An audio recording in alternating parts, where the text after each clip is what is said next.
¿O será que ando muy enojado hoy? Déjeme saludar al maestro Paco Cruz. Casi 50 años en el periodismo del maestro Paco Cruz. Está escribiendo su libro que viene con todo este año y por lo pronto le recomiendo sus más recientes libros de una larga lista de libros, Las Damas del Poder y García Luna, El Señor de la Muerte. Seguramente ahí en el Señor de la Muerte también hace referencia a Gil Suarte en algún momento, porque ya ven que Ricardo Rafael dice, "Eh, un director de la UIF usaba la UIF para perseguir al ex esposo de su pareja. Pobrecito Roberto Gil Suárez, es una blanca palomita. Bueno, perdón, le digo que ando enojado. También le recomiendo libros de referencia del maestro Paco Cruz que tienen más de una década de haber sido publicados, pero que están más vigentes que nunca. Tierra Narca y La Guerra que nos ocultan.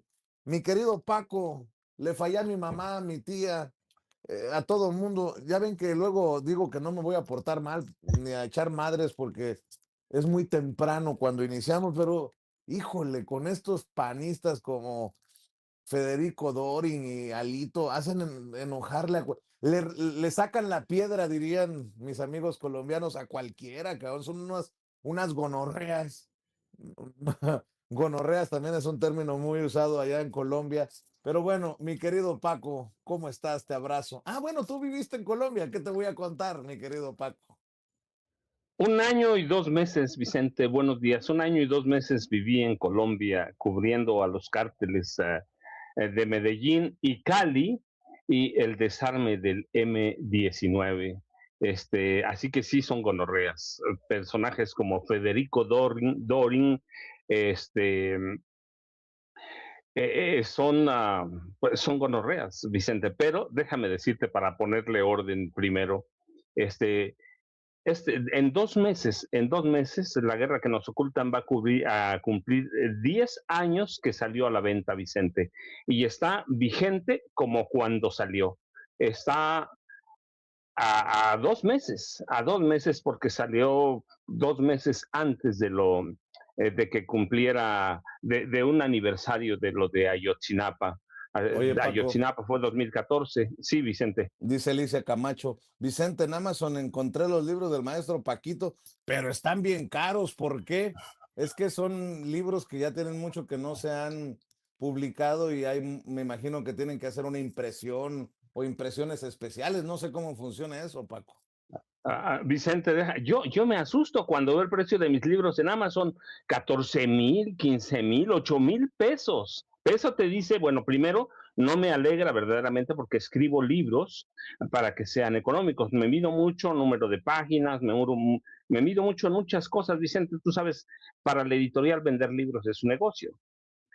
Para mí no, aunque gane, no es un negocio, así que escribo libros para que sean económicos, pero de pronto algunos libros se convierten en clásicos y esos son los precios que ya no los maneja ni siquiera la editorial para la que escribo, Vicente, lo manejan colecciones personales y uno dice, mira, en cuánto se cotizan mis libros, yo lo veo, yo lo siento, Vicente, me apena, pero bueno, los libros se mantienen así, ¿por qué? Por el tipo de información que contienen y con el tiempo, por ejemplo, yo he encontrado negocios de familia en 30,000 pesos y yo digo, yo lo escribí para que costara 150 pesos en esa época, Vicente. Vimos, tú sabes, las editoriales tienen una tabla en la que en esa tabla depende el número de páginas, es lo que va costando, el tipo de portada, el pago que se hace al diseñador, la forma de distribuir, todo cuenta. Pero yo cuando veo esa tabla digo, este libro lo voy a hacer para que cueste, en este momento, por ejemplo, 300 pesos, que es, pues, pueden no gustarme, pero por la inflación se van ajustando así las cosas.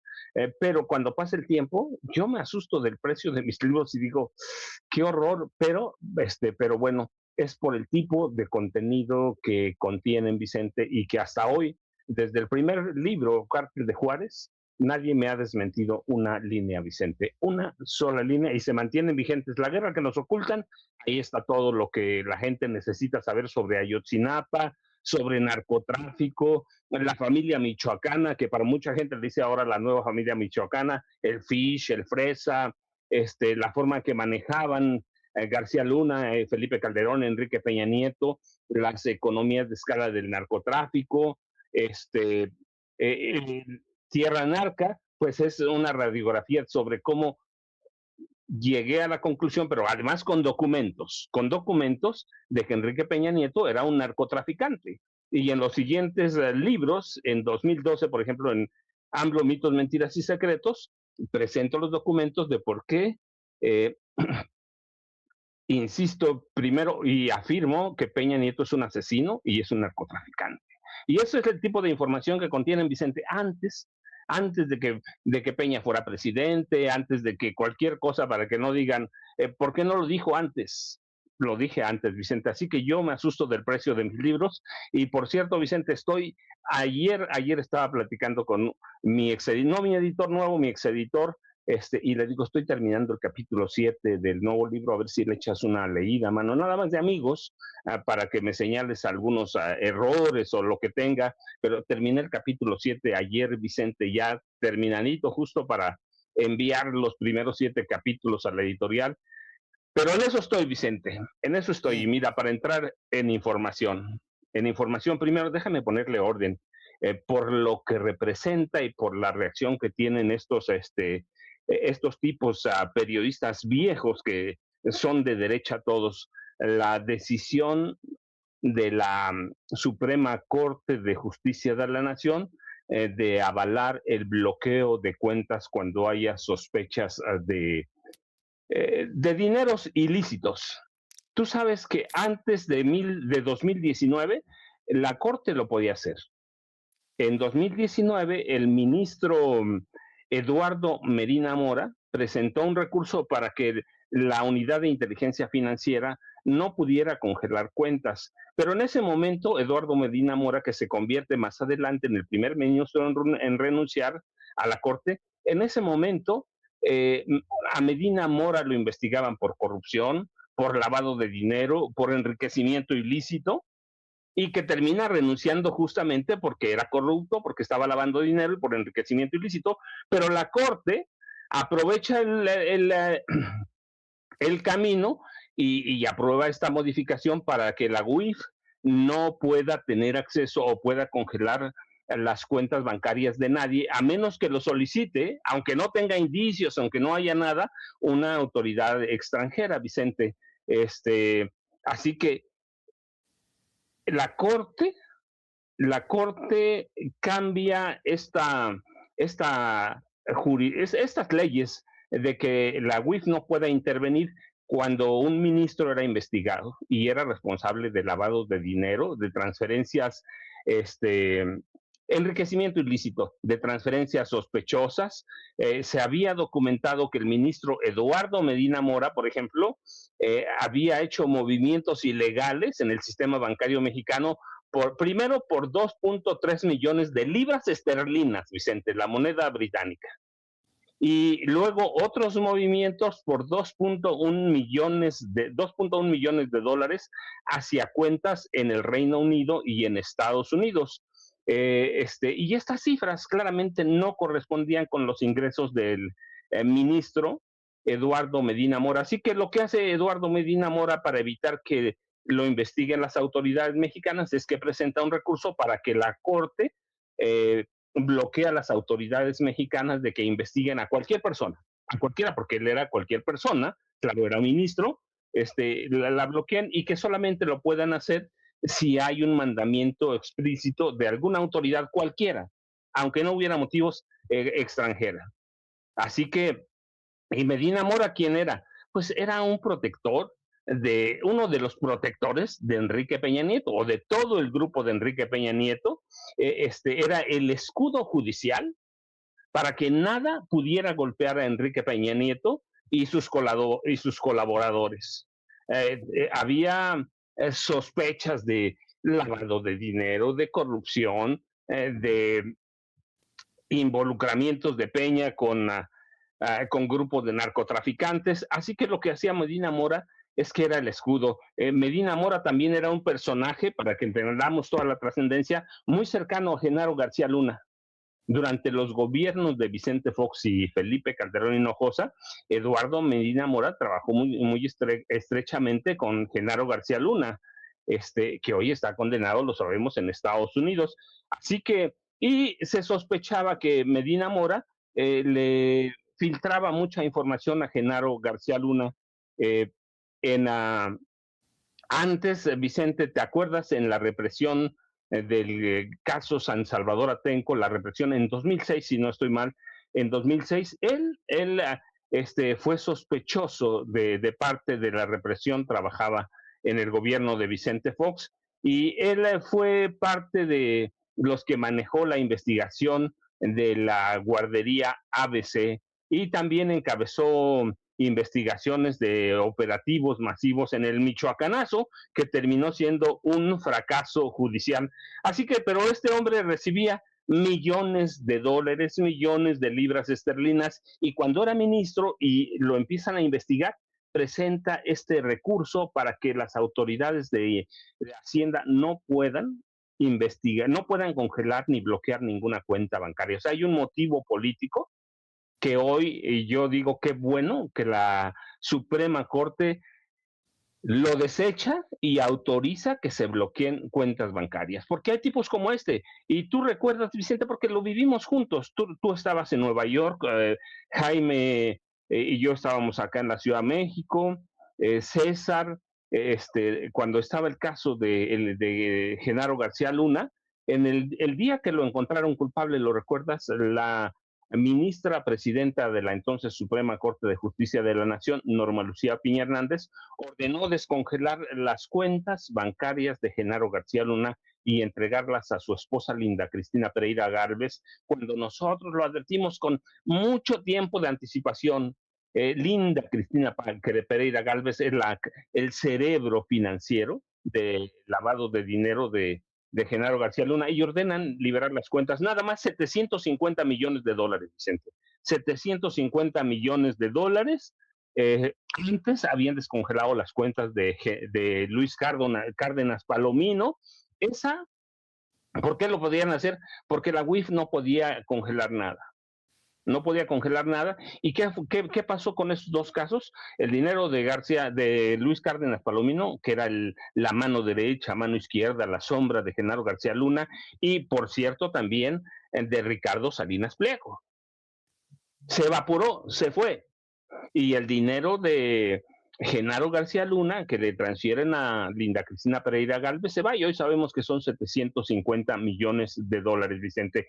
Y hoy hay evidencias, no solo indicios, evidencias de que Ricardo Salinas Pliego está sacando dinero del país a montones, que es un hombre que triangula dinero en paraísos fiscales. Así que lo que le están dando a la unidad de inteligencia financiera son herramientas para que pueda congelar a través de ciertas justificaciones claramente los dineros de personas sospechosas de actividades ilícitas, Vicente. Si no hace nada, pues se le regresa su dinero, pero ahora déjame decirte por experiencia propia, te lo digo, porque tuve que congelar mis cuentas bancarias 5 años. Los jueces podían hacer lo que se les pegara la gana.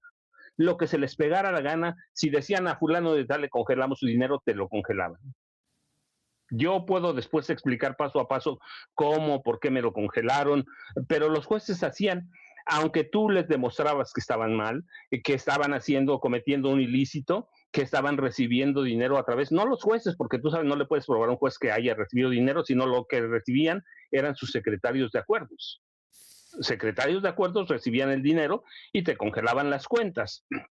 Claro, el juez sabía todo eso, pero cuando tú le demostrabas al juez que estaba haciendo cosas mal, la seguía haciendo mal. ¿Por qué? Porque no había quien los castigara. No había quien viera, y ese es el motivo de la reforma al sistema, la reforma constitucional al sistema judicial. Así que lo que hace hoy la Corte es corregir, bueno, fue ayer la sesión, tú sabes, lo que hace la Corte es corregir todas estas desviaciones. Y ahora también tenemos un tribunal que se encarga de castigar a los jueces. Antes no había, ellos solitos eran jueces y parte, Vicente. Así que lo que hace la Corte es eso, derivado de una medida que tomó la Corte de un ministro corrupto, de un ministro que lavaba dinero, que se enriqueció ilícitamente y y que era protector de grandes políticos que sacaban dinero inmensamente de este país, Vicente. Así que eso es lo que pasó y esa es la trascendencia de esta medida. Yo insisto que tú y yo lo vivimos como cuando tú cubrías a Genaro García Luna allá en Nueva York y nosotros estábamos aquí haciendo el análisis y les descongelan 750 millones de dólares que se lleva Linda Cristina Pereira Galvez y que, por cierto, el gobierno mexicano ha demostrado que había razón y ha ganado ese caso y le están devolviendo poco a poco, porque tampoco es tan sencillo, le están devolviendo el dinero y hoy hay que cuidarle las uñas a personajes como Ricardo Salinas Pliego, Vicente. Eso es para empezar y luego mira nada más antes de que llegue Jaime Hernández, el caso de Pedro Sola. Es interesante por una cosa, lo voy a decir con respeto por ti y por mí que usamos taxis y usamos Uber, Didi, lo que sea, pinche pobre. ¿No puede pagar un taxi del aeropuerto de Guadalajara? Sí, pinche jodido. No, Verdaderamente. no. Paco, pórtate bien. No, Vicente, no. Paco, Mira, Paco, tú y yo. es que no es lo mismo llegar en un Uber a llegar en un taxi tipo así, Rosita. No, imagínate qué van a decir de Pedro Sola. Vicente, la verdad es esa. Se está quejando. No Yo es digo, lo, pinche no pobre. es lo mismo No, McCormick que Hellmans, Paco. Por cierto, favor, no es lo ciertamente, mismo. sí. Yo digo, Vicente, puedo pagar un taxi adentro del aeropuerto. Ahora, y fíjate, voy a eso, por esto, Vicente. Tú y yo pagamos taxis, tenemos que caminar, caminamos. Pero no andamos presumiendo que tenemos dinero, porque además no lo tenemos. Y sí podemos quejarnos, pero entendemos por qué Uber no puede entrar a los aeropuertos, nos guste o no. Hay leyes, hay medidas que se tomaron hace mucho tiempo y lo digo, no me gusta, pero así es. Los taxis que operan en los aeropuertos, que son mafias, por cierto, son mafias, pero pagan un permiso por operar adentro del aeropuerto y tienen que recuperar las cuotas eso que pagan y eso eleva los costos de los taxis, pero al mil. Sí, hay una razón, puede gustarnos o no, pero así es. Los taxis como Uber, Didi, no pueden entrar justamente por eso. Por eso yo insisto, sí debe haber reformas, pero en este caso de Pedro Sola, yo digo, se está quejando de muchas cosas, no ha visto, por ejemplo, ese tweet que publicaste hace rato con Ceci, ¿lo podemos ver, Ceci, ahí? Verdaderamente es lamentable, Vicente, es lamentable ese tweet de Pedro Sola señalando o preguntando qué va a hacer el gobierno cuando no pueda cumplir con las El con de las ayer, sí, ese. ese sí. ¿Qué va a hacer con las pensiones que él llama limosnas del bienestar? Primero, mira, es reprochable porque todas esas personas que reciben la pensión del bienestar trabajaron para este país, Vicente. Trabajaron ciertamente muchas personas que lo reciben, no debían recibirla, pero lo reciben porque es constitucional. O sea, no hacen distingo. Él está llamando huevones, a los jóvenes estudiantes que nunca tenían, de familias que no tenían dinero, les está llamando huevones. Pero este tipo que se hace llamar tío Pedrito Sola, es un cabrón pendejo, te voy a decir por qué, Vicente. Y voy a vicentarme un ratito para que no digan que soy yo. Ahora yo soy el Pero culpable de todos los males en este programa, no chinguen. Pero fíjate, Vicente, porque lo he dicho, Vicente, lo investigué hace años, porque todos mis libros, la mayoría de mis libros tienen años, Vicente, pero este tipo se le olvida que en los gobiernos de Miguel, todo el neoliberalismo, hasta Enrique Peña Nieto, el gobierno federal le perdonaba a estos llamados empresarios solo en cuestiones fiscales, ¿eh? No me voy a meter a otras cosas porque los números se espantan. Solo en cuestiones fiscales les perdonaba 600,000 millones de pesos. Era un robo, no se califica como robo porque era legal, pero era algo inmoral, Vicente. 600,000 millones de pesos, mientras la gente común y corriente, tú y yo, pagábamos 15, 17% de impuestos, por ejemplo, sobre la renta, ellos pagaban 1.7%. Y luego se beneficiaban de otras tranzas, por ejemplo, en estas organizaciones que tienen de beneficencia. Recibían recursos, lo descontaban de impuestos y además se robaban. Tú ve, por ejemplo, hoy Vicente Fox y Marta Sagún están ahí, que desaparecieron de las donaciones como 17 millones de pesos. Y Ricardo Salinas Pliego también se transó un buen, pero los empresarios de llamados empresarios, que no tenemos empresarios, son rentistas, pero los llamados empresarios cada año recibían 600,000 millones de pesos o que dejaban de pagar del pago de impuestos, Vicente, 600,000 millones documentados. Y valga la cacofonía con documentos de Hacienda. Así que este tipo, que además es economista, sé, pues sí, pero es economista, pero trabaja en que en la farándula, Vicente, trabaja en estas revistas que hacen un negocio de la explotación de la vida privada, que perpetúan los estereotipos de género, y que se dedican a presionar a través de una estética inalcanzable y verlos también, digo, si fueran Adonis, pero son igual que nosotros, ¿va?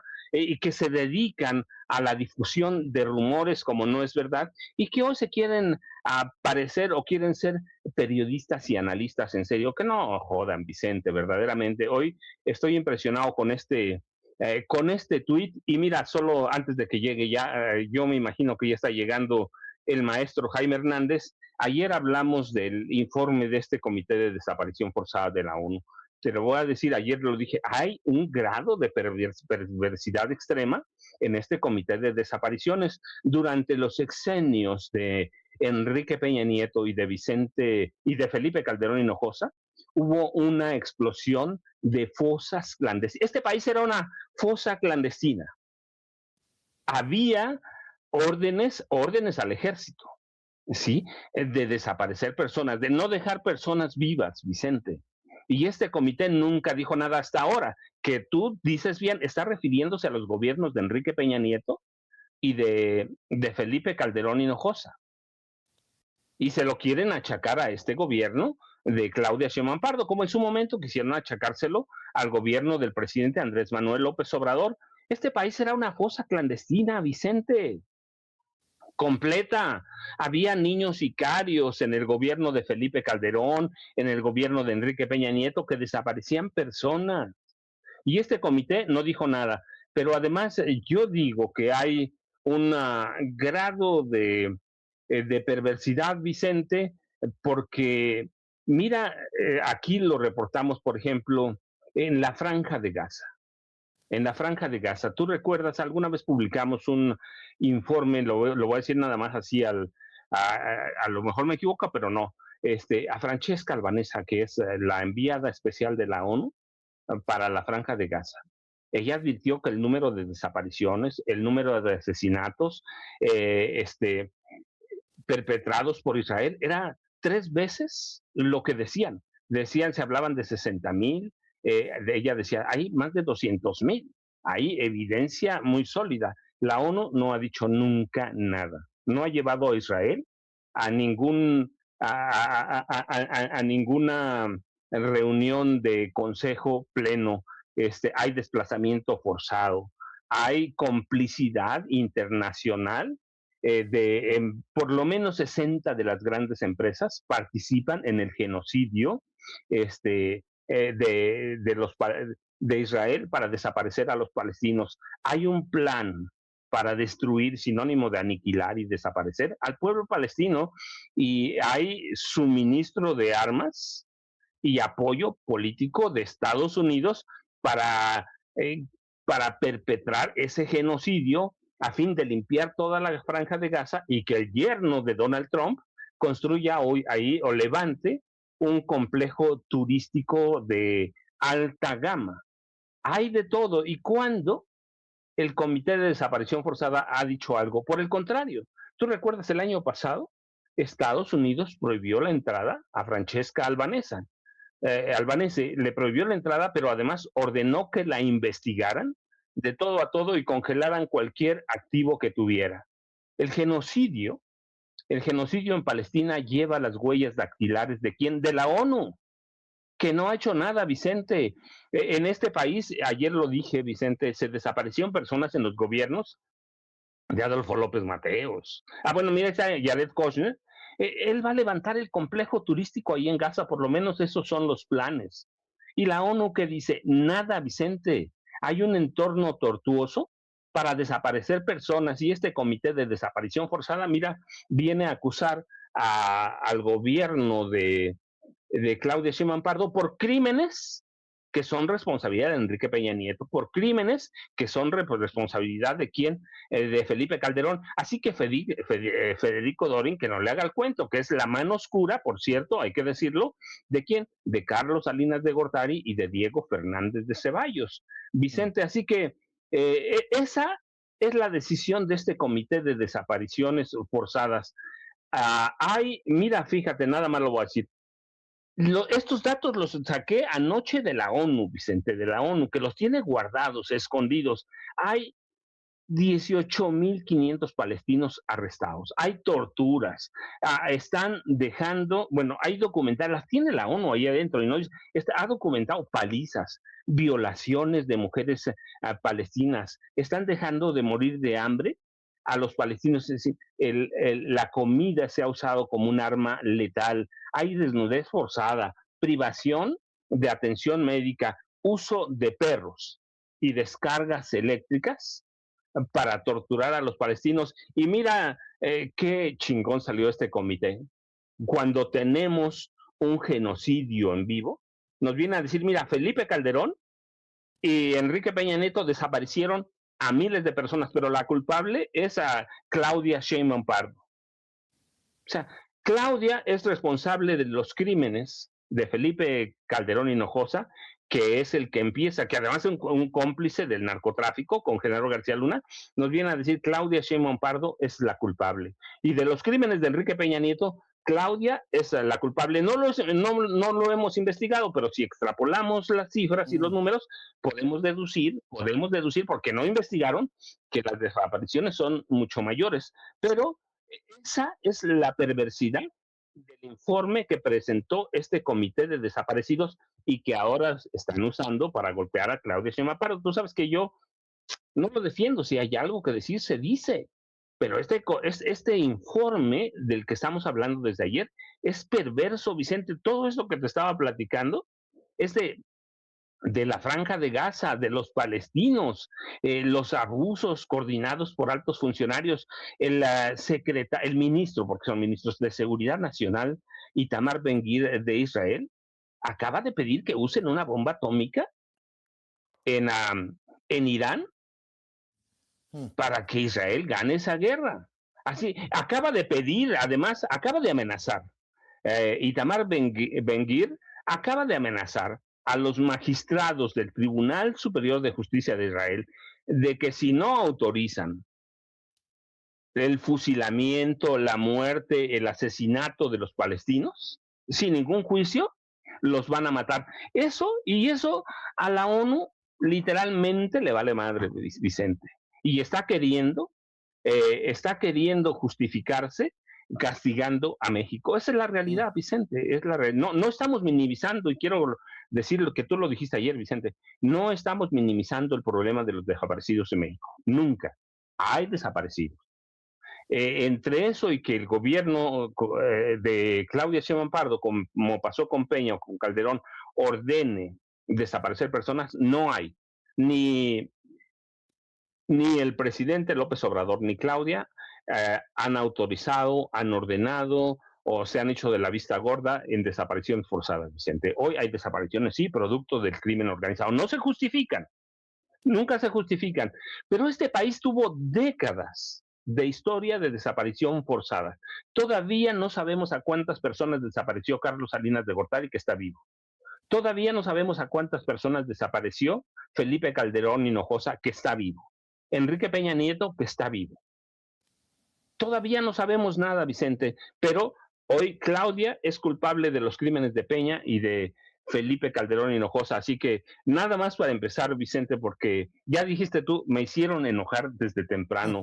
Y perdón por la vicentada, Vicente, pero la verdad es que este, eh, creo que ya llegó el maestro Jaime Hernández, ¿cierto? Para no Sí, robarle segundos al maestro Jaime Hernández. ya llegó el querido Jaime Hernández, a quien saludo también con mucho respeto, décadas como corresponsal mexicano en el extranjero, décadas como corresponsal de guerra, fundador y conductor de su espacio en YouTube, no apto para cínicos que hay que respaldar con los likes cuando esté en vivo y en directo, con las suscripciones para que crezca el canal y las aportaciones económicas para que siga aportando desde esa trinchera que comparte con Hildy, su compañera de vida. Te saludo con mucho gusto, Jaime. Eh, Fíjate antes de que se me olvide, ¿será? Es que eso es muy mal pensado, ya saben, ¿no? ¿Será que los canales de Ricardo Salinas Pliego están contra los ministros que ayer abrieron la puerta para que la UIF congele bienes en México y que no tenga que ser una petición internacional? ¿Será porque están protegiendo al patrón? Fíjate, se está investigando la presunta filantropía de Ricardo Salinas Pliego. Ojo, el empresario tiene que esclarecer el destino de más de 743 millones de pesos ante posibles desvíos en dos de sus asociaciones civiles. De acuerdo con un análisis de asesores del grupo parlamentario de Morena en la Cámara de Diputados, entre 2016 y 2023, Fundación TV Azteca y Asociación Azteca Amigos de la Cultura y las Artes recibieron múltiples donativos tanto de cuentas en México como del extranjero. Y estoy viendo esta investigación, ahorita le voy a decir, de punto de referencia, en la que señalan que los donativos a Fundación TV Azteca AC en efectivo fueron, en efectivo, de 2.141 millones de pesos, en especie a nivel nacional 361 millones de pesos y en el extranjero, desde el extranjero en efectivo, 54 millones de pesos. En donativos a Fundación TV Azteca, 2.557 millones de pesos. Y como al César es lo que es el César, es una investigación, una nota de punto de referencia, la agencia de noticias, punto de referencia. Y otra cosa, Jaime, yo creo que sí se confirma lo que nos ha estado diciendo por semanas el doctor Héctor Frisby. Donald Trump ya se perdió. ¿No viste estas declaraciones? Creo que tiene las declaraciones sobre Venezuela, no sé si. Ahora quiere ser presidente de Venezuela. No es broma. Parece, parecería una broma de mal gusto y podríamos pitorrearnos, pero por el entorno, la situación mundial, dices tú, güey, y este es el cabrón que tiene a su alcance un botón rojo. No mamen. A ver, suéltelo, Ceci, por favor. But to the victor belong the spoils. So we haven't heard that in, I think, maybe hundreds of years. Now with Venezuela, and we, just so you understand, the people of Venezuela, they say if I ran for president of Venezuela, I'm polling higher than anybody has ever polled in Venezuela. So after I'm finished with this, I can go to Venezuela. I will quickly learn Spanish. It won't take too long. I'm good at language. And I will go to Venezuela. I'm going to run for president. But we're very happy with the president-elect that we have right now. The people that are running it. If you remember Bush with Iraq, they fired the generals, they fired the police, they fired the people that worked in there. A ver, para empezar, no hay ninguna presidenta electa. Es una presidenta en funciones, Delcy Rodríguez. Pero que Donald Trump diga, estoy adelante en las encuestas en Venezuela y puedo ir a aprender español en chinga y me puedo postular. ¿Cómo dicen? Cucu, cucu, cucu, ¿qué pedo? Mi querido Jaime, hay muchos temas. Bueno, así también Pedrito Sola, cucu. En fin, tú dices por dónde le entras, mi querido Jaime. Parecieran bromas, pareciera inteligencia artificial. Ojalá que algún día tenga yo que disculparme. Oigan, no pude determinar que era inteligencia artificial y ofrezco una disculpa porque estamos hablando del personaje que nos tiene al borde de la Tercera Guerra Mundial, mi querido Jaime. Déjame arrancar porque fue muy interesante, como siempre, la intervención esta mañana del maestro Paco Cruz. Hijo, cada vez que interviene el maestro Paco Cruz, que es uno de los pocos periodistas que cada vez que escarba, saca cada mierda. Y Dios mío. Ahora que estaba hablando Paco Cruz del caso, sobre todo de Medina Mora, y cómo se fue gestando toda esta trama de protección, de blindaje judicial, para que no se investigaran los dineros ocultos de políticos corruptos, de funcionarios corruptos. De verdad es como un aluvión de recuerdos me llegó en momentos en que yo era todavía corresponsal en Washington y era indignante, yo me acuerdo de la frustración que yo sentía como periodista, el grado de encubrimiento del que gozaba Medina Mora. Ni un solo medio se atrevía a señalar el papel que jugaba en aquel entonces Medina Mora, que, como bien ha dicho el maestro Paco Cruz, era el escudo judicial protector de Peña Nieto y un montón de gentes, ¿no?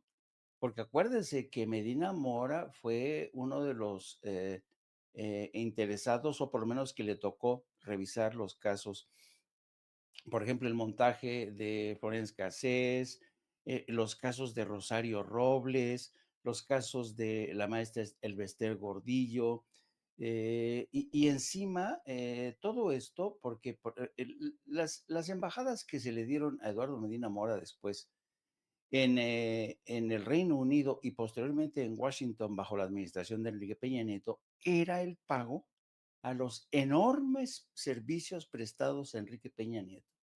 Era el pago, porque fueron numerosas las acciones, en muchos sentidos, Eduardo Medina Mora contribuyó al blindaje de muchos personajes corruptos que formaban parte del entorno poderoso de Enrique Peña Nieto. Y aún recuerdo cómo en medio de todo esto, ya siendo embajador de México en Washington, Eduardo Medina Mora hablaba de cuán probo era él, de que ni siquiera se podía dar el lujo de gastar en exceso con sus tarjetas de crédito, porque decía, no, es que en el pasado me acuerdo cuando los intereses se disparaban, quedamos yo y mi familia casi casi en la orfandad financiera. Cuando yo sabía, y mucha gente sabía, que Eduardo Medina Mora era uno de los hombres que habían acumulado una riqueza formidable. En aquel entonces, ya en el último tramo de su gestión como embajador de México en Washington, se descubre que la mujer de Eduardo Medina Mora padecía de un cáncer muy agresivo. ¿Y saben lo que hizo el señor, a pesar de tener tanto dinero? Contrató a su propia esposa como funcionaria del Consulado de México en Washington para que el gobierno de México le cubriera todos los gastos en Estados Unidos de su tratamiento contra el cáncer. Bueno, al final del día, la mujer murió, pero esto te da una idea de los modos de este personaje que fue el gran encubridor de muchos de los tejes y manejes de Enrique Peña Nieto y que, por cierto, figura también en los archivos de la investigación de Rápido y Furioso, porque el entonces fiscal en Estados Unidos, Michael Dukasky, le señaló como, dice, yo informé a Eduardo Medina Mora de lo que estábamos haciendo con la operación de Rápido y Furioso. Y me acuerdo que Eduardo Medina Mora se hizo pendejo diciendo, no, a mí nunca nadie me informó de estos operativos. En fin, insisto, yo admiro por eso tanto y no me extraña porque por eso mismo los libros del maestro Paco Cruz se disparen comercialmente en Amazon porque realmente ha sido el gran recopilador de estas miserias que muchos callaban en México. Así es que honor a quien honor merece. Miren, ahí está la colección de estos funcionarios a los que Medina Mora protegió. Es increíble. Bueno, pasando a otro lado, efectivamente, ayer fue de locos esta conferencia de prensa que fue más que nada un intento por presentar o encubrir una fallida operación para iniciar la invasión de Irán y al mismo tiempo robar el uranio enriquecido de ese país que suponen Estados Unidos e Israel está escondido en una base nuclear de Isfandar. Fracasaron miserablemente y ahora están diciendo, presentando esta operación fallida como una operación por rescatar a 2 pilotos, pero ¿quién coño va a emplear más de 100 aviones y tropas, más de 100 efectivos en rescatar a 2? Nadie se cree eso, nadie se cree ese cuento, pero claro, Trump Productions presentó ayer, no, fue una operación espléndida, la CIA, el Pentágono contribuyeron según Trump, ¿no? Y desde ayer, insinuó que el día de hoy, a partir de las 18 horas tiempo de México, y lo repitió esta mañana, en su cuenta de Truth Social, toda una civilización podría desaparecer. Brutal lo que ha hecho esta mañana Donald Trump, amenazando con borrar del mapa Irán e insinuando que podría utilizar un armamento nuclear, una bomba o varias bombas nucleares. Yo creo que esto demuestra la enorme irresponsabilidad de este personaje que cree que siendo presidente de una nación de apenas 250 años, puede decidir si borra del mapa una civilización de más de 6,000 años de antigüedad. Me refiero a los persas, me refiero a Irán. Es de verdad, es de no creerse el grado de locura de este personaje. Hay quien ya sigue manifestándose por la invocación de la 25 enmienda que permitiría remover al presidente Donald Trump del cargo, un presidente que se estableció desde el asesinato de John F. Kennedy cuando entró al poder Lyndon B. Johnson en sustitución de Kennedy. Bueno, y en otro incidente igual de grave, esta mañana acabamos de enterarnos, Estados Unidos ha bombardeado la isla de Karg o Karg. La isla de Karg es el centro de acopio y distribución del 90% del petróleo de Irán a todo el mundo. Este ha sido un ataque realmente de los más graves y ha habido ya ataques, mientras Estados Unidos atacaba la isla de Kar, que insisto, es el objetivo más importante que han atacado hasta ahora. Con esto y los ataques que también hoy iniciaron Israel por su parte, atacando vías ferroviarias y puentes, Estados Unidos e Israel están cometiendo crímenes de lesa humanidad, porque tú no puedes atacar infraestructura que atente contra no solamente la soberanía, sino contra la supervivencia, que garantice la supervivencia de una nación tan poderosa como Irán. Y en respuesta, inmediatamente Irán ha dicho hace un momento, basta ya con la moderación. Hemos sido muy moderados a la hora de atacar los intereses de Estados Unidos e Israel en naciones del Golfo Pérsico. A partir de ahora se acaba esa moderación. Estados Unidos e Israel, me refiero en el caso específico de Donald Trump, nos siguen arrastrando hacia la Tercera Guerra Mundial. Y no solo ha sido el doctor Frisbee. Frisbee se ha hecho eco de los múltiples informes que aparecen en las redes sociales cuestionando la salud mental de Donald Trump, ¿no? Lo han hecho especialistas mucho antes que lo hiciera el doctor Frisbee, convencidos de que el presidente Donald Trump padece de un narcisismo maligno y de Alzheimer. Jeffrey Sachs desde hace mucho tiempo lo viene señalando. Jeffrey Sachs es uno de los más importantes analistas que tiene Estados Unidos, un hombre de larga trayectoria. Pero incluso Jeffrey Sachs, que es un analista muy serio, no ha ido tan lejos como para ofrecer una fecha precisa de la muerte de Donald Trump, como ha hecho Frisbee, porque Frisbee ¿cómo se llama? Desde su posición ha dicho que va a morir antes de mayo. Bueno, yo no estoy tan seguro porque yo no soy médico, no soy especialista y no me atrevería a lanzar un diagnóstico tan temerario. Lo de la enfermedad mental del presidente Trump es algo muy en serio. que ya se viene, incluso desde su primer mandato se venía señalando, ¿no? Cómo Donald Trump, incluso hay cuestionamientos incluso de su propia madre, de sus propios hermanos, de sus sobrinos, de que dicen que este tipo está loco, loco de atar, ¿no? Así es que así están las cosas y quisiera terminar con el tema de la unidad de inteligencia financiera, que realmente va a marcar un antes y un después. Y yo digo que para bien.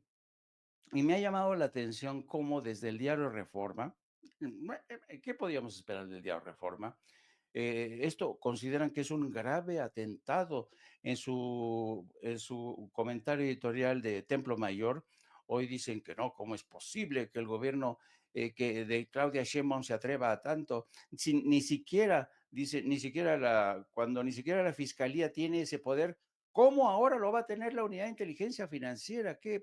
Pero claro, evidentemente esto lo hace el Reforma porque el Reforma responde a intereses de gentes que son empresarios, cleptócratas, que durante mucho tiempo se sirvieron con la cuchara grande, con sus amiguetes de la Suprema Corte, que finalmente ya se han retirado. Y para rematar, hoy también Francisco Martín Moreno, desde su columna, también se suma a Denise Dresser a la hora de atacar esta indisposición del gobierno de Claudia Sheinbaum a aceptar el asesoramiento de la ONU que ayer mismo la presidenta se encargó de destrozar. Así, en un pispás, dijo, este informe presentado por la ONU no solamente está incompleto, sino que es extemporáneo. ¿Por qué? Porque solamente contempla del 2009 al 2017 y solamente incluye a 4 estados.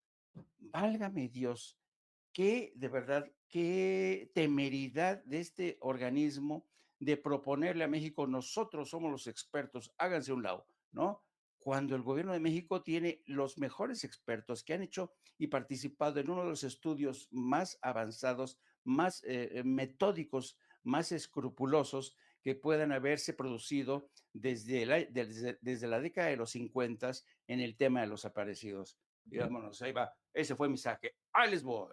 Venga, ya también llegó el maestro Norman Pearl. Mi querido Norman, ¿cómo estás? Muy buenos días. ¿Qué tal, Vicente? Buenos días a los maestros Jaime, Paco, a la audiencia maravillosa de Sin Censura. Bueno, pues hay muchas cosas, ¿no? Por ejemplo, para mí lo relevante de la noticia hoy por hoy es justamente la posibilidad de bloquear cuentas bancarias por parte de la UIF, pero se hace como medida cautelar, ¿eh? Antes era muy sencillo. La UIF intervenía, cuentas, las bloqueaba y un juez de inmediato venía y las desbloqueaba, ¿no? Y regresaban sus dineros a la esposa de García Luna y a miles y miles de no contribuyentes, de personas que eventualmente mantenían una relación estrecha con el mismo, con aquel poder judicial que ya va quedando poco a poco en el olvido. Ahora, no hay que olvidar una cosa, y eso hay que ponderarlo, ¿no? No se vulnera la presunción de inocencia, es decir, se congelan las cuentas como medida cautelar, insisto, pero lo hacen de manera temporal, se investiga el origen de esos recursos, que sea lícito, ¿no? O que no sea ilícito, y se decide en consecuencia. Así que bueno, a mí me parece algo extraordinario que ya existe una base legal, una base jurídica para poder hacer este tipo de presiones, ¿no? Y a ir erradicando poco a poco los dineros mal habidos en nuestro país. Algo así debería estar sucediendo en los Estados Unidos con aquella cantidad de 500,000 millones de dólares que se mantienen bancarizados por parte de los capos de la droga interiores, ¿no? Que no son latinos necesariamente y que son, por cierto, estimulados por el mismo gobierno de aquel país vecino. Yo creo también, por otra parte, que una de las grandes noticias, porque lo tenemos que reflexionar, es el impacto. Nosotros cuando vemos que hay una guerra en donde Estados Unidos e Israel atacan a Irán, e Irán trata de defenderse en la medida de sus posibilidades, que no son pocas. Y pues sabemos perfectamente bien que este comportamiento, que esta guerra iniciada por el Premio Nobel de la Paz de la FIFA, Trump, pues tiene sus repercusiones. Toda la vida tiene sus consecuencias, o por lo menos debería de tenerlas. Kristalina, ese es el nombre, Georgieva, que es la directora gerente del Fondo Monetario Internacional, dice que antes de la guerra se había previsto un crecimiento mundial del 3.3% para 2026 y del 3.2% para 2027 a nivel mundial. Ahora todo apunta a que habrá un incremento sensible, sustancial en la inflación que come todos los ingresos y los patrimonios. Bueno, pues, y también un bajo crecimiento en las expectativas para el mundo. Esto, insisto, y lo dice ella, lo dice Kristalina Georgieva, a pesar de que la guerra se detenga. El daño ya está hecho. Así que, bueno, pues nosotros sabemos perfectamente bien, por ejemplo, que una infraestructura tanto iraní como de los países del Golfo Pérsico que apoyan a los Estados Unidos en esta cruzada, bueno, pues ellos para poder revertir el daño, pues en algunos casos tendrán que pasar muchos años. Hace unas semanas, hace una semana, no más que eso, decía Trump con mucho festinando que ellos habían causado tal daño a la infraestructura iraní que tendrían que pasar 15 o 20 años para que se recuperara. Esta forma de afectar al mundo, pues no solo es grave, es una cosa que ha lamentablemente tenido la complicidad del resto del mundo, que han sido timoratos, que han sido tibios. Vemos a China, vemos a Rusia, que simplemente se mantienen a la expectativa. Ellos dicen que apoyan abiertamente a Irán, por lo menos lo dice China. Y bueno, ¿qué es lo que hacen? ¿A qué se restringe su participación? Por ejemplo, en la ONU, China y Rusia bloquean una resolución militar sobre el estrecho de Hormuz. Dicen, no estamos de acuerdo en que haya esa intervención militar. No es por la fuerza como se puede hacer esto, se debe hacer esto, y lo que ambos buscan es lograr un alto al fuego lo antes posible. ¿Qué han hecho al respecto? Bueno, pues por otro lado, podemos pensar que poco, porque vemos que simplemente participan de una manera muy sutil, apoyando, por ejemplo, China, Irán y Rusia también, pues con alternativas de carácter tecnológica, con ubicación de puntos específicos de ataque. O sea, tienen una pequeña participación en la guerra, pero no hacen el esfuerzo que tendrían que hacer, supongo yo, para poder detenerla, ¿no? Y esto, por supuesto, que anima a los Estados Unidos y a Israel, que por cierto no cuentan con el apoyo de Europa. Y cuando hablo de Europa, pues me refiero concretamente a países tan determinantes como pueden ser Italia, Francia, Alemania, el mismo Reino Unido, que aunque está al margen de la OTAN, tiene ya un acercamiento fuerte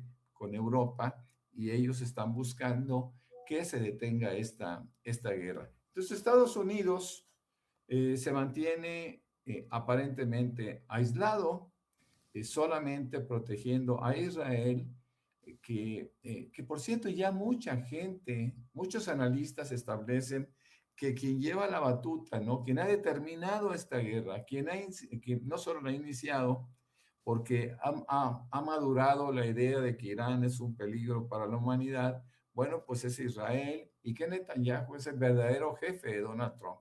Yo no estoy tan seguro de la previsión del doctor Frisby cuando habla de la muerte prematura, o no sé si sea tan prematura, de Donald Trump en el mes de mayo, como límite. No, yo no recuerdo haberlo escuchado en ese sentido, pero lo que sí es cierto es que Trump indudablemente está enfermo y por lo menos tiene enfermedades de carácter mental que ciertamente le impedirían seguir gobernando, entre comillas, mis queridos amigos. Así es, estoy también al pendiente de algo que ayer mencionábamos, que a través, por petición, solicitud de Marco Rubio, embajadas y consulados de Estados Unidos estarían reclutando influencers y famosos para mover las narrativas que le convengan a Estados Unidos, ¿no? Hoy me va a acompañar después de la mañanera del pueblo Julio Cerroa, porque ya encontró,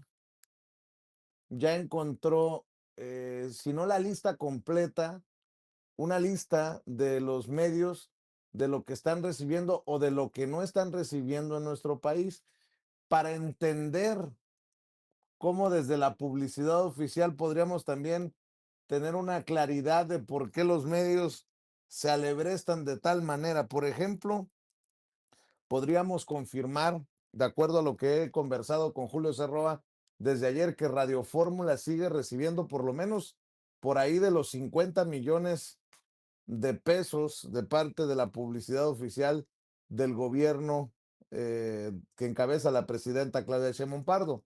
Si bien no son los cientos de millones, pues sigue habiendo ahí un dinero para Radio Fórmula.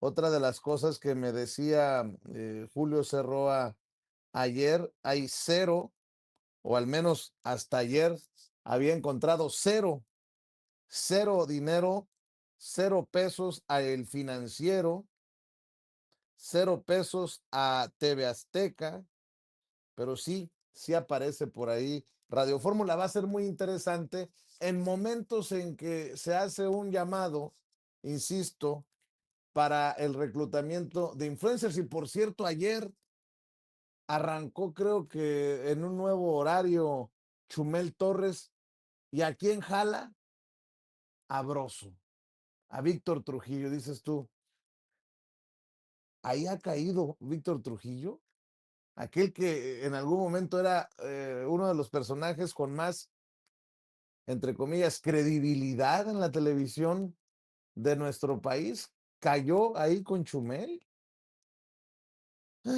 Nada más por no dejarlo, tenía que sacarlo.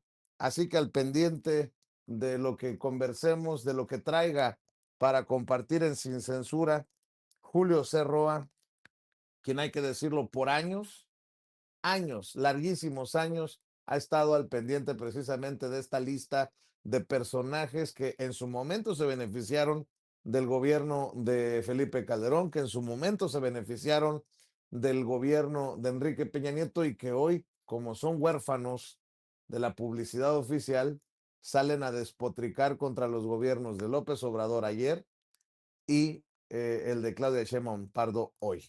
Mi querido Paco, ¿con qué cierras? ¿Te vas, Jaime? No, nada más Ah, quería pedirte, porque, perdón, me distraje un momento.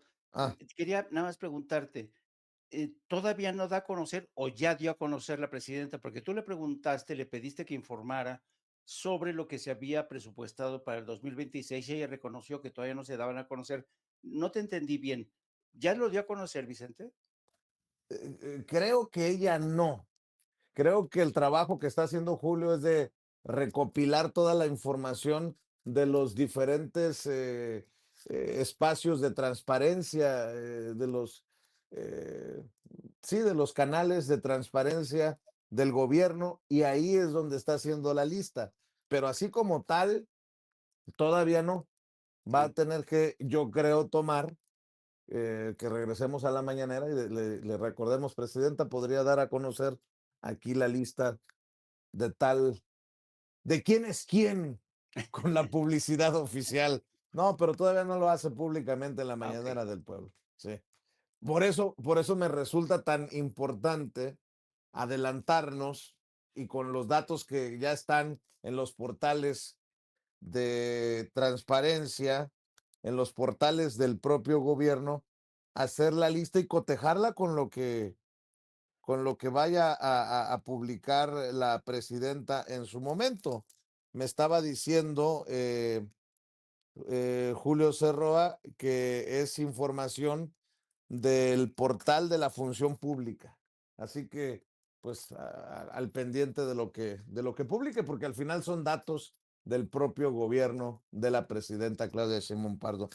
Antes de que nos gane la presidenta, antes de ir a la segunda vuelta, ayúdenos con los likes, échenos la mano, denle clic al dedito hacia arriba, suscríbanse y activen la campanita para ver si estos cabrones de YouTube de una vez por todas envían las notificaciones cuando estemos transmitiendo en vivo y en directo o estemos subiendo videos, y seamos persistentes. Me dice la gente, oye, no me aparece la manita hacia arriba, o si le doy like me borran el like. Vuélvanle a dar like. Me suscribí pero me quitaron la suscripción, vuélvase a suscribir y active la campanita. Algún día creo que este algoritmo nos va a reconocer y no nos va a esconder. Por favor, hagamos esa chambita que no cuesta, pero que sí cuenta. Likes, likes, likes, lluvia de likes, como dice Miriam Sitek desde Monterrey, Nuevo León. Mi querido Paco, ¿con qué quieres cerrar tú, maestro? Vicente, dos cosas muy rápido. Mira, ¿quién iba a decir Broso terminando como Patiño de Chumel? Eso es nota. Pero lo otro, Estados Unidos entiende lo que juegan los influencers, que está reclutando influencers para tratar de cambiar la narrativa de la guerra. No va a poder porque los influencers finalmente no son periodistas, son comunicadores de otra forma, de otro tipo, pero no son periodistas, y la censura en Estados Unidos es abierta. El contenido bélico está amarrado a lo que diga la Casa Blanca. Hay amenazas, hay intimidación directa de Donald Trump, la narrativa no solo de la guerra hoy la vemos, pero la narrativa en Estados Unidos desde la Casa Blanca. ¿Cuántas demandas hemos visto contra medios de comunicación, Washington Post, New York Times? Así que hay una intención ahora de que esa narrativa de Estados Unidos vaya al resto del mundo a través no de periodistas, sino de influencers, Vicente. Y va a ser interesante, pero ya lo veremos. Y en el caso nada más de esta gráfica que presentas, la verdad es que es bien interesante. Julio Cerroa hace trabajos muy metódicos, muy precisos, y eso nos muestra por qué los viejos periodistas mexicanos están tan enojados, Vicente. Yo ya sabes, @Paco Cruz Jiménez en X, antes Twitter, Francisco Cruz Jiménez en Facebook. Jaime, Norman, buenos días. Y Jaime, nos vemos al rato a la 1:00 p.m, Vicente. Claro que sí. Oye, Paco, a ver, no te vayas, Paco. No, acéptenme esta broma, ¿no? Hay que aprender algo de periodismo a 50 años de trayectoria, Paco. Por ahí va también Jaime. Norman, a tu edad, a mi edad, hay que aprender algo de periodismo. A ver, suéltelo, Ceci, por favor. Nos llaman a hacer tienda y trastienda. Nosotros ya estábamos trabajando en el bar Guau, de crítica política, de sátira, cabaret. Y llevan el concepto a tele. No. Cuando nos ven en el cabaret, pues desde luego Ausencio y yo siempre tuvimos un ping-pong. Pues una facilidad de improvisar. Porque te regresaba la pelota increíblemente. Teníamos eso y teníamos números juntos, pero números separados. Y ahí nos ve quien era el director de ese entonces de Imevisión, Pablo Marentes. Nos ve en el Guau.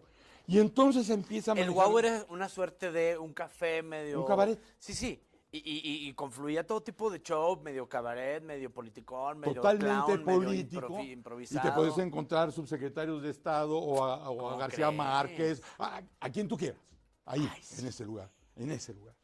Y entonces nos ve Marentes y empieza a coquetear con la idea de la tienda para no dejar ir el espíritu del Club del Hogar. Claro. Sí. Tiene todo el programa sentido. Que además, te debo decir, y a tu señora, les debo decir, que además yo crecí en el Club del Hogar, porque me salía de la escuela para ir al estudio J de Chapultepec a verlos. Qué brutal. A ver a Madaleno y a don Daniel. Sí. Y a Toño la Madrid, a todos, Oye, Niño negro, el niño viejo. ¿Cómo se llamaba? Cara Limpia, el payaso. Todo. Y de ver aprendías. déjame decirte. ¿Verdad?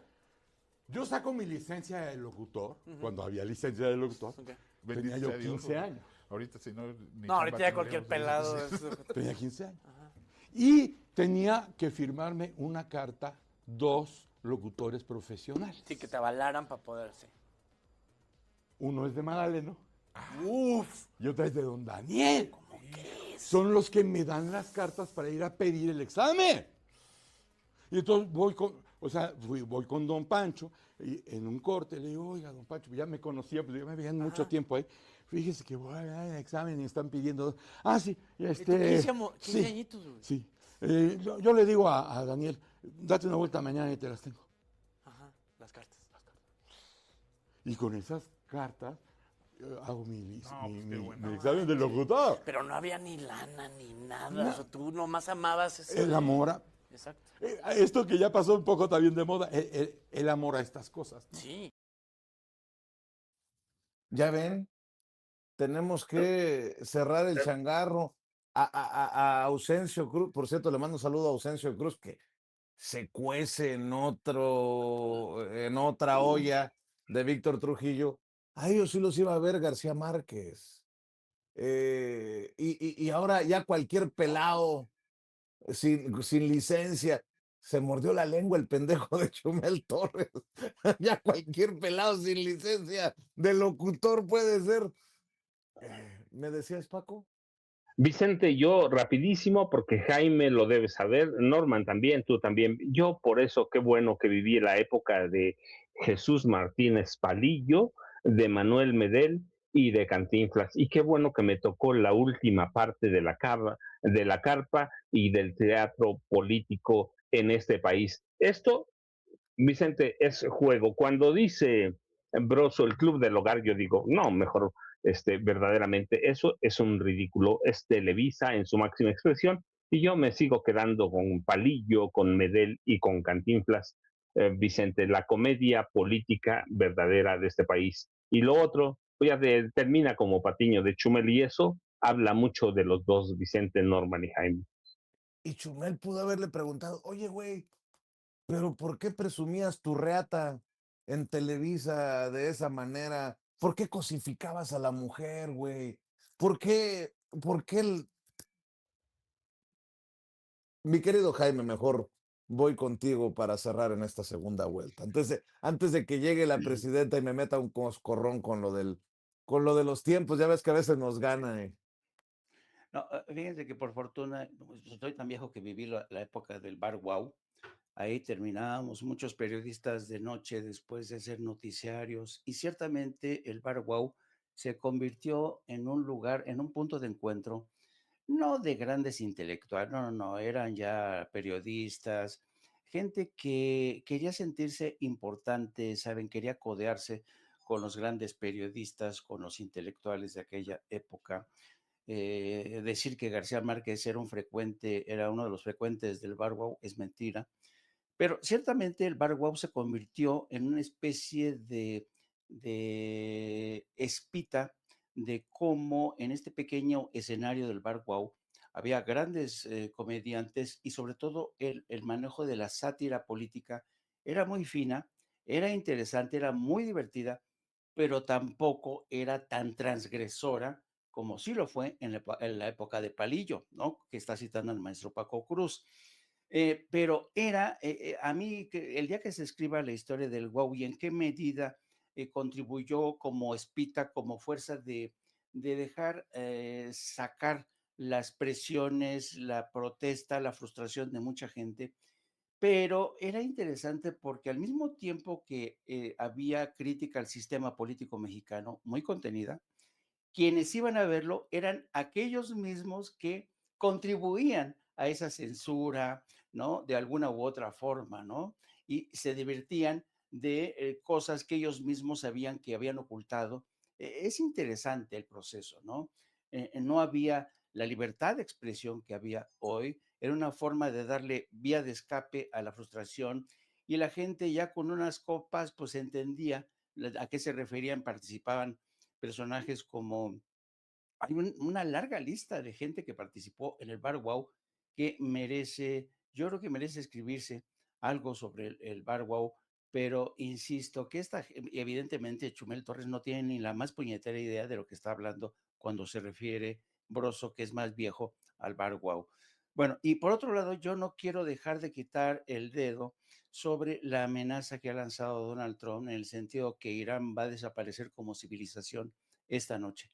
Es muy grave lo que ha dicho Donald Trump. El ataque contra la isla de Kar es de verdad, nos está empujando a todos a una situación sin precedentes. Yo no sé si alguien va a ser capaz de detener a este hombre. Así es que estamos en una situación límite. Y ya para terminar, hoy quiero decir que a mí me frustra mucho la situación de Estados Unidos.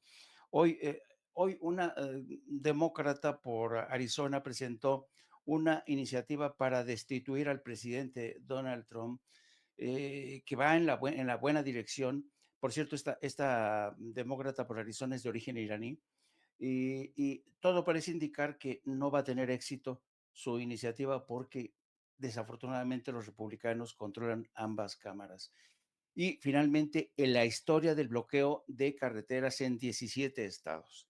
Esto nuevamente vuelve a convertirse en la piedra en el zapato para Claudia Sheinbaum, a pesar de las negociaciones que ha tenido, incluso cara a cara, con agricultores, con transportistas, y evidentemente alguien sigue agitando a estas organizaciones que tienen vínculos con partidos políticos. Es un nuevo pulso que desde partidos de oposición se están lanzando contra la presidenta a través de organizaciones agrícolas y de transportistas. Los espero a la 1 de la tarde para hablar de todo esto y muchos más. Un abrazo a los tres. De 1 a 13, no apto para cínicos, ya lo sabe ahí con el maestro Jaime Hernández, mi querido Norman. Por cierto, estoy rescatando, gracias a Ceci, las declaraciones de este cabrón, perdón, de Angélica, nuestra productora a distancia, de este personaje Ben Gvir o Gavir, del ministro de Seguridad de Israel. Yo fui quien les quité a los palestinos todos sus derechos en prisión, les quité los comedores, la comida, las visitas, las salidas al patio, el derecho a estudiar, y ahora quiero quitarles también sus vidas. A la reata. En pleno siglo XXI, en pleno 2026, estas declaraciones y el mundo calla. Mi querido Norman Pearl, ¿con qué cierras? Terrible lo que acabas de comentar, pero también Trump tiene lo suyo. Por ejemplo, acaba de decir, los iraníes son animales, por eso volar sus puentes y centrales eléctricas no es un crimen de guerra. ¿Qué les parece esto? Bueno, yo cerraría justamente con esa reflexión. Trump, Bueno, ahí te va. Dice Donald Trump, cuestionado sobre su salud mental, dice que no ha escuchado críticas sobre su salud mental. No, pues yo chingo mi madre. sí, es tan sencillo. Está cabrón. Fíjense también, por último, yo quisiera comentar acerca de la reflexión que hace el mismo personaje con respecto a la OTAN o a la OTAN, cuando dice que debería de avergonzarse porque ellos lo abandonaron, es decir, los países de la OTAN lo abandonaron y no le dieron el apoyo justamente cuando más se necesitaba con respecto a esta guerra iniciada por Israel y secundada por los Estados Unidos, su país, su incondicional. Acuérdense que los países europeos recientemente prohibieron que se usaran sus bases, especialmente España, y su espacio aéreo para atacar a Irán. Yo creo que esto es importante que Trump y los estadounidenses lo sepan. El mundo está harto de su presencia, de su participación y de sus deseos de instaurar un imperio sobre todas las naciones.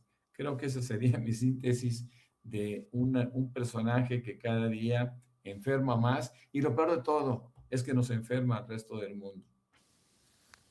Definitivamente. ¿Tus redes sociales, Norman?